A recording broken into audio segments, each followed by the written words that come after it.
instructions. You will hear a number of different recordings, and you will have to answer questions on what you hear. There will be time for you to read the instructions and questions, and you will have a chance to check your work. All the recordings will be played once only. The test is in 4 sections. Write all of your answers in the listening question booklet.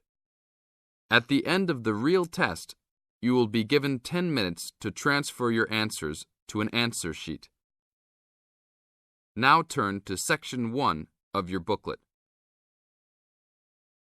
Section 1.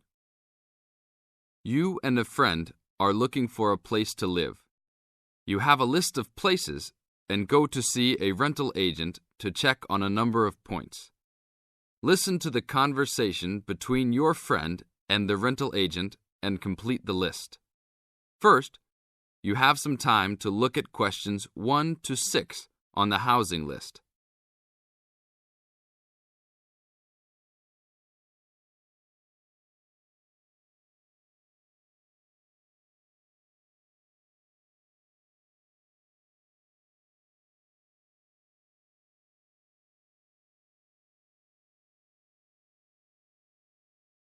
You will see there is an example which has been done for you.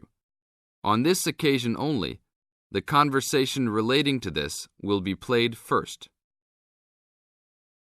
Hi, we've been looking over your listing of apartments for rent, and we have a few questions about a couple of the apartments. Can you help us? Sure. Yeah, this is our most recent listing. What would you like to know? Well, we were first wondering about the house on 3rd Street. We can see that it is furnished and rents for $135 a week, but can you tell us how many bedrooms it has? Let's see. In addition to the den, it has 3 bedrooms. The rental on 3rd Street has 3 bedrooms. So in the example, 3 bedrooms has been written down in the number of rooms column for 19 3rd Street. Now we shall begin. You should answer the questions as you listen, because you will not hear the recording a second time. Listen carefully and answer questions 1 to 6. Hi, we've been looking over your listing of apartments for rent, and we have a few questions about a couple of the apartments. Can you help us? Sure. Yeah, this is our most recent listing. What would you like to know? Well, we were first wondering about the house on 3rd Street. We can see that it is furnished and rents for $135 a week, but can you tell us how many bedrooms it has? Let's see. In addition to the den, it has 3 bedrooms. What about the one on Route 9N? It looks like it's big with a library and a deck, but it doesn't say how much it costs or anything else about it. Oh yes, Mrs. Gaylor's apartment. That one is actually only a 10-month rental, and it is going for $156 per week. It's quite a nice place. She only rents for 10 months each year because of horse racing season. Then her relatives all come to stay, so tenants have to move out. It's a little bit inconvenient, but past tenants have really enjoyed their stay there. Oh, well, we need it for a full year. I guess that one is out. How about the rental on Browen Drive? How many rooms does that one have? As it says on the list, it has 2 bedrooms and a private kitchen and bath. But it's actually a very small place. That's why it's a bit cheaper. Oh.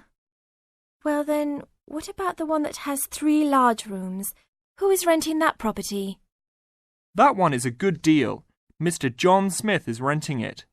But he's quite eccentric and he has a strict rule about no pets.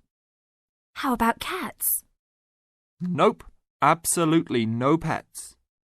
Well then, how about this studio apartment rented by Mr. Bo Jensen? How is that one?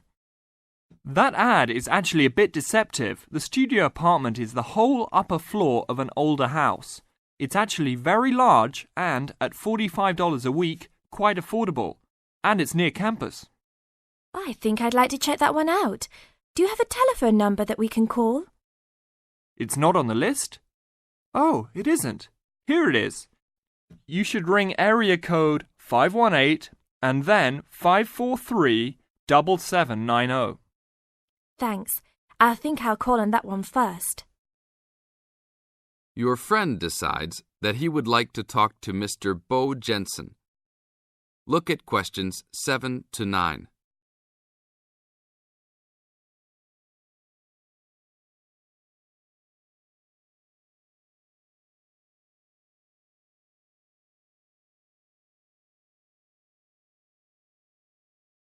Answer questions 7 to 9. Write no more than 3 words for each answer. Hello? 1512, Route 9. Yes, is this Mr. Jensen? Yes, it is. Can I help you? Yeah, we're studying here at university and we came across the rental information for the studio apartment that you are renting. Is it still available? Yes, of course. I actually just placed the ad and you're the first person to call. Is there anything you'd like to know about it? Yes, actually there is. As students, we are on the internet a lot, and we heard that some homes in the area have high-speed connections. What type of connection do you have there now? Oh, that's an interesting first question. But I guess I have heard that too. But we just have a phone line here. Nothing fancy. I think you can have a cable line installed, but it's just a phone line for now.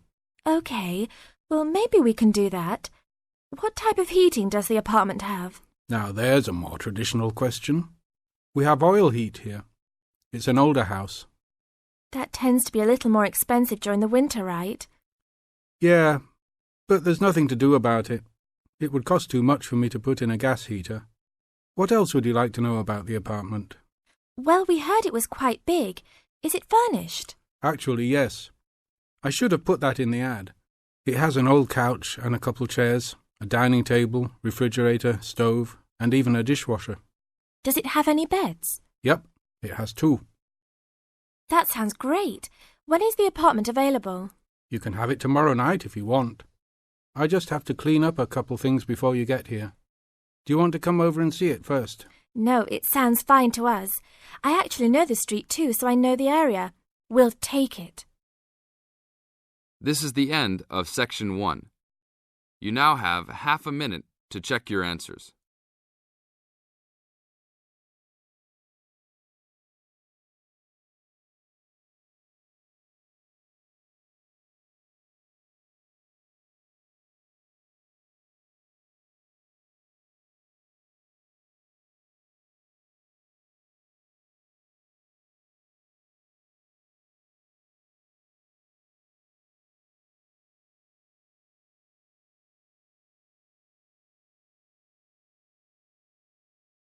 Now turn to Section 2.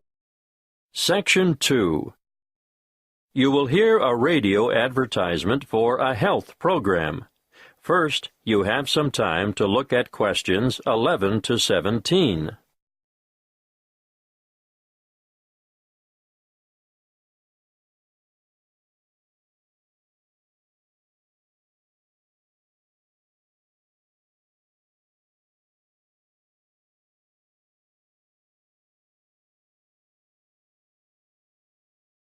Listen carefully and answer questions 11 to 17. Prevention is better than cure. You all know that, don't you? Have you been looking for some help and guidance for maintaining your health? Well, today, I want to tell you all about a new health program called Be Well. Be Well Online, actually. This is an interactive website packed with resources to assist you in achieving your health goals.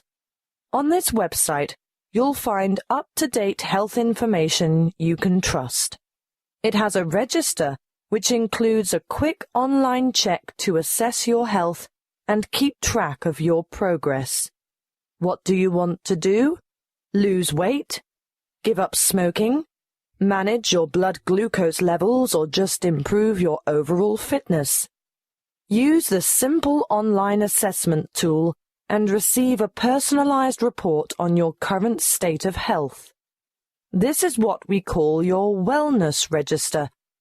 After you've completed this, you'll be ready to move on. Now, The Active Health Agenda is where our team of experts has created a series of interactive 8-week programs for some of the most common health goals. These are aimed at differing ages and lifestyles and include healthy eating and workout plans, plans for losing weight, stress management, longevity, or how to age gracefully by maintaining your health, and express workouts for those of you who never have enough time. If you join up to Be Well Online, you'll not only be able to use a whole suite of interactive tools and calculators, but you'll also have unlimited access to an extensive library of health articles, delicious, simple recipes, and illustrated exercise descriptions. Let's look first at the active sport component. This gives you individual attention. In fact, it's a virtual personal trainer. Sports science and fitness experts have developed programs that will enable you to take on a specific sporting challenge or fitness goal adapted to your particular ambition and skill level. Detailed daily warm-ups and workout plans and weekly training schedules will help you prepare for any upcoming event of your choice. Marathons, triathlons, open water swims, cycling, or fun runs are just some of the events you could enter with confidence when you've completed an active sport program. Be Well Online also features an active care project. This caters for individuals who want to address specific health needs. The 4 courses in most demand are Stop Smoking, which will give you strategies, email support, and reliable tools and resources to help you quit smoking forever. Then there is Glucose Management, a self-care program designed for people with high blood sugar, which will help you manage your condition and improve your overall health. Obviously, heart health has a large following. It's basically all about lifestyle modification, where you will take a course of action with the aim of improving your cardiovascular health. Those of you who suffer from neck and/or back pain will benefit from the Back Care program, but we're talking about minor troubles here. Anything major should be attended to by a qualified physician in person. So, what are you waiting for? Register today at bewellforlife.com. Before you hear the rest of the talk, you have some time to look at questions 18 to 20.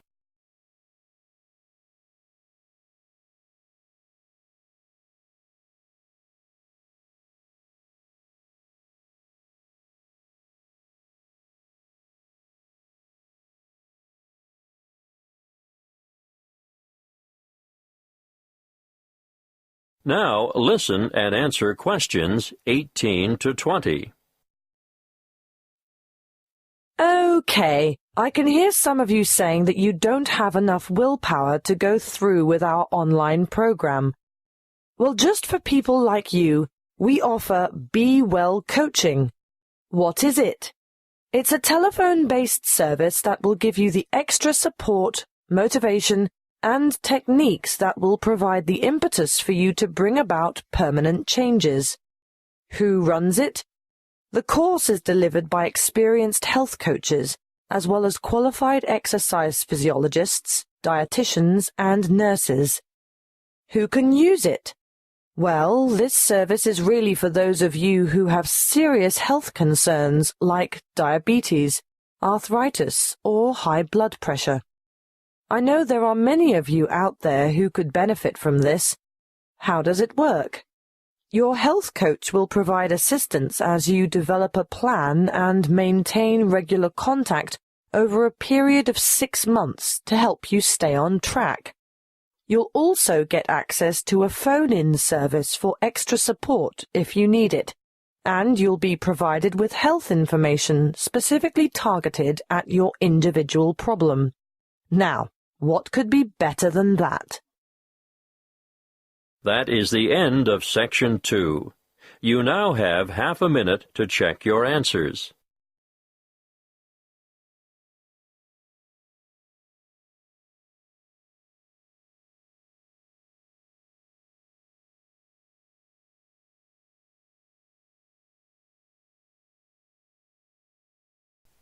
You will hear two friends discussing what to study at Mitchford University.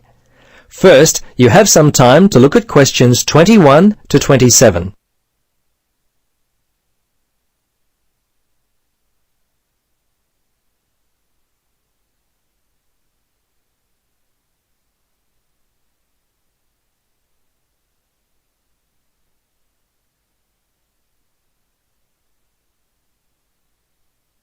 Now listen carefully and answer questions 21 to 27.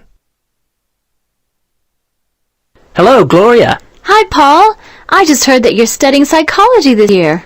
At the moment, that's true, but to be honest, I'm not sure exactly what to study.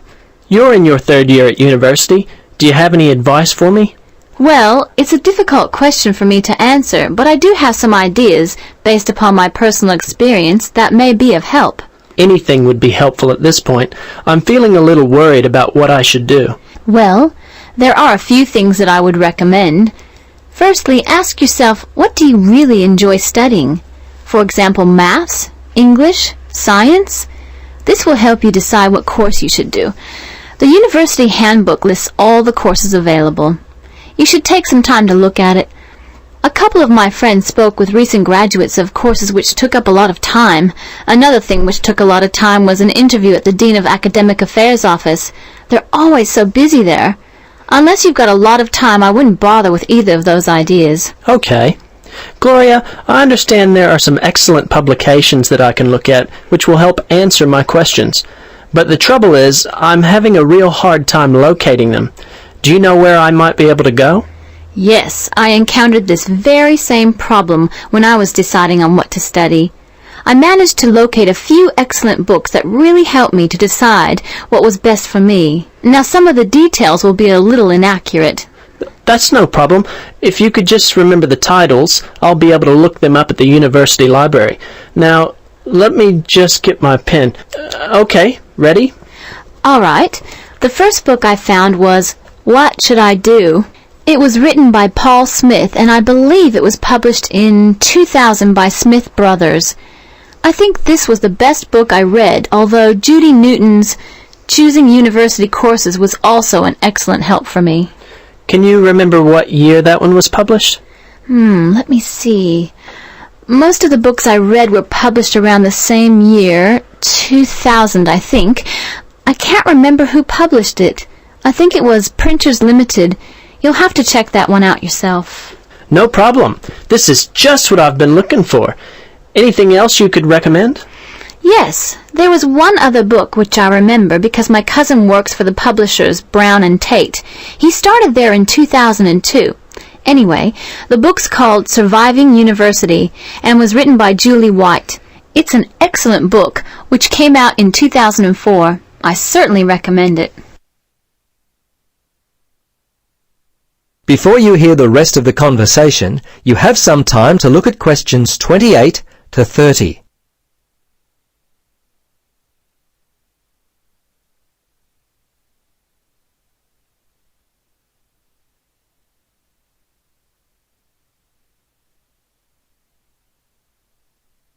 Now listen and answer questions 28 to 30.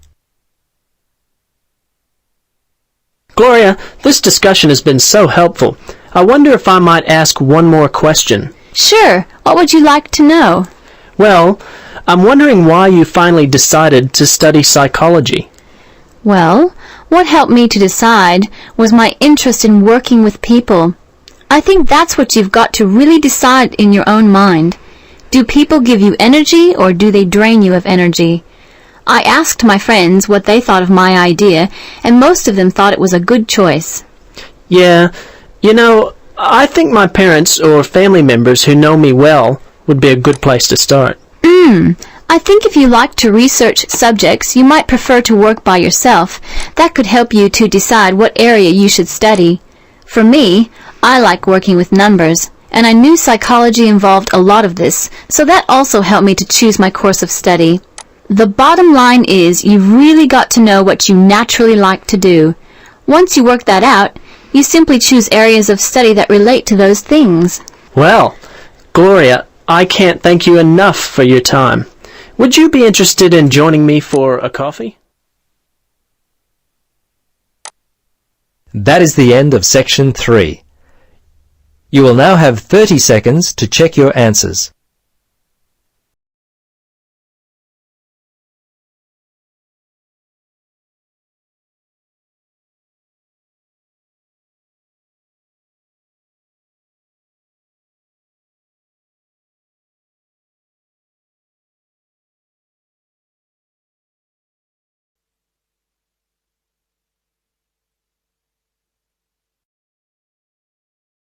Now turn to Section 4. Section 4.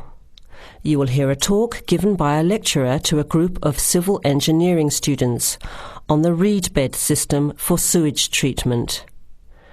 Before you hear the talk, you have some time to look at questions 31 to 34.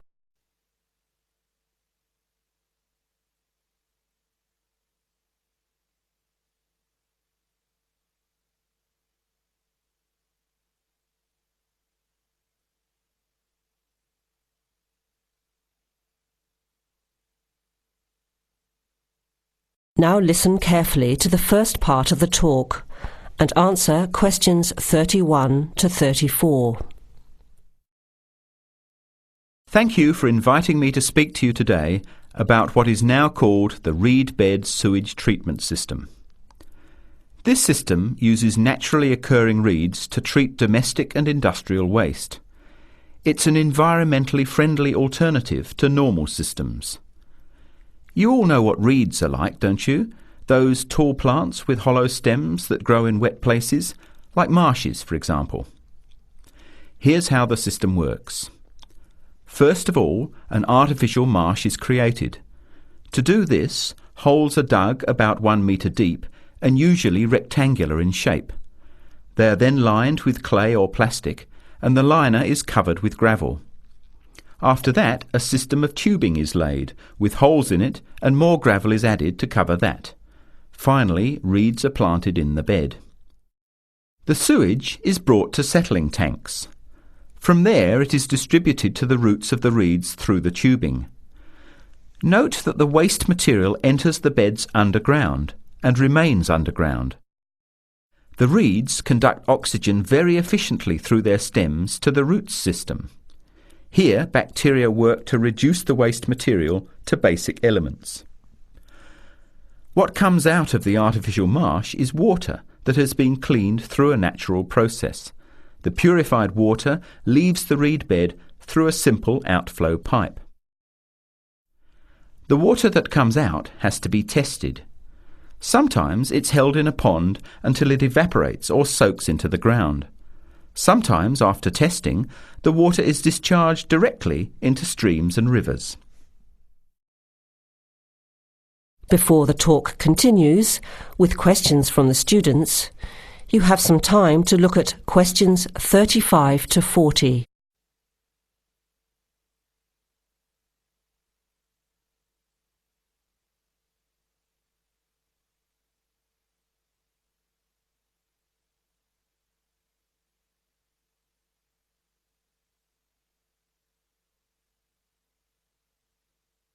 Now, as the talk continues, answer questions 35 to 40. The reed bed system originated in Germany in the 1970s, and installations have been built in a number of countries throughout the world. To give you an idea of the size and appearance of a reed bed installation, an area of 3 by 5 metres approximately would be adequate for a single house. It would look like a pond overgrown with reeds.